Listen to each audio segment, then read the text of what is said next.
Hello guys, welcome to my YouTube channel, Manga News. In this video, we will be going through some of the top 10 manhwas that you should watch in 2023. On number 10, we have Superhuman Battlefield. 17 years ago, the world was on the brink of destruction, but was saved by the heroic efforts of the 7 heroes. However, this victory came at a great cost. The strongest of the 7 heroes, Manhwa, sacrificed his life to ensure the safety of the world. With peace now reigning, the beings known as espers, who possess supernatural powers, find themselves without a purpose. To address this, Battlefield, an action-packed VR game, is created to give espers a platform to showcase their skills. Unfortunately, Korea's performance in recent tournaments has been lackluster, despite once being home to the greatest esper in history. However, in a miraculous turn of events, Manhwa returns. Now, will this legendary hero be able to save his people once again? On number 9, we have Everyone Else is a Returnee. Continuously and repeatedly left behind, the straggler had been deserted by humanity. An unknown cloaking technique had caused his isolation, so advanced that even God was unaware of its existence. The straggler was left questioning why he had been the only one left behind and why this had happened to him. Despite God's efforts to create a list of all humans meant to be transported to another world, the straggler could not be found due to the extraordinary cloaking technique. Thus, he was left to live a solitary life on Earth, awaiting the return of humanity. On number 8, we have Heavenly Grand Archive's Young Master.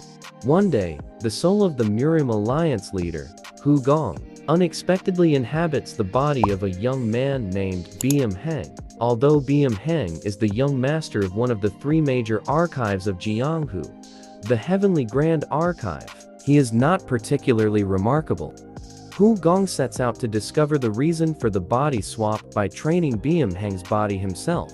As a result, Byum Heng's movements begin to differ drastically from before, piquing the curiosity of the Jianghu. On number 7, we have Infinite Mage. Sharon was abandoned as an infant in a stable and was raised by commoners. Despite his humble beginnings, he displayed exceptional insight as a child and learned to read at an early age.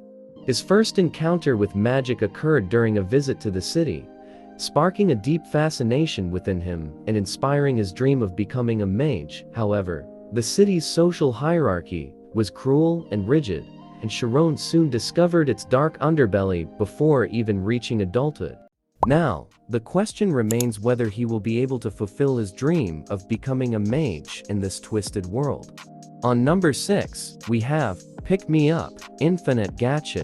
The notoriously difficult mobile gacha game, Pick Me Up, has yet to be cleared by anyone due to its brutal nature. While attempting to conquer a dungeon, Loki, the 5th-ranked master in the world, suddenly loses consciousness. Upon regaining consciousness, he discovers that he has been transformed into a lowly 1-star, level 1 hero, named Islet Han. Convinced that someone has brought him to this new reality, Loki must lead a group of novice masters and heroes to break through the game's 100th floor and return to Earth.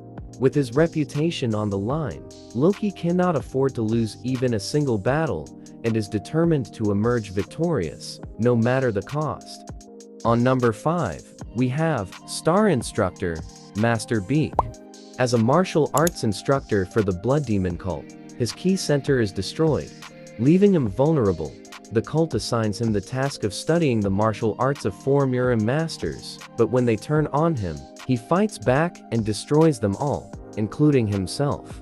Suddenly, he wakes up in the body of Beak Soo-young, a young instructor in a remote area who suffers from a fatal illness. He realizes that the martial arts knowledge he has acquired could save his new body, but he needs a large sum of money to do so. In order to obtain the funds, Beak Soo-young sets out to become the star instructor of the Azure Dragon Martial Arts Academy, hoping to save his own life and perhaps make a positive impact on the lives of some young students along the way. On number 4, we have Heavenly Inquisition Sword. Yeon Jika was born to a second wife and faced cruel mistreatment from his father's first wife and her children. His situation worsened when he was imprisoned in a warehouse after his father's death. However, he managed to escape and spent the next decade mastering extraordinary martial arts skills. Due to the bitter treatment he received from his family, Yeon Jika holds deep resentment towards the Yeon family. Now, he is ready to embark on a thrilling adventure as the only heir of the Heavenly Inquisition sword. On number 3, we have Youngest Scion of the Mages. The fictional story I found myself transmigrated into was utterly absurd, to the point that I would hesitate to even classify it as a novel. In this story, it was cast as Larsen Mayton, a despicable character who was condemned to death at the young age of 17. However, as the author and mastermind behind this tale, I have the power to reshape the destiny of Larsen Mayton and the world he inhabits. On number 2, we have Dungeon Odyssey. Born and raised in the labyrinth, the descendants of humanity were known as dungeon babies for their exceptional strength and robust physiques. Kim Jinwoo, who hailed from the deepest part of the maze, was among them. He never sought power, only a chance to survive. From humble beginnings as a digger, he rose to become the ruler of the labyrinth, and his incredible journey is now being told. On number 1, we have Archmage Transcending Through Regression. The world's sole ninth circle Archmage, Mikhail Walpurgis, perished in combat at the hands of an accursed hero. However, before his demise, he invoked his last advanced magic spell, Time Reversal. As time unwound, he found himself propelled back to decades into the past. Very well, he resolved. I'll simply take on the role of the hero instead. I hope that you all enjoyed while watching. If so, don't forget to subscribe to the channel and give a like and tell us in the comment section if you want more of these types of videos.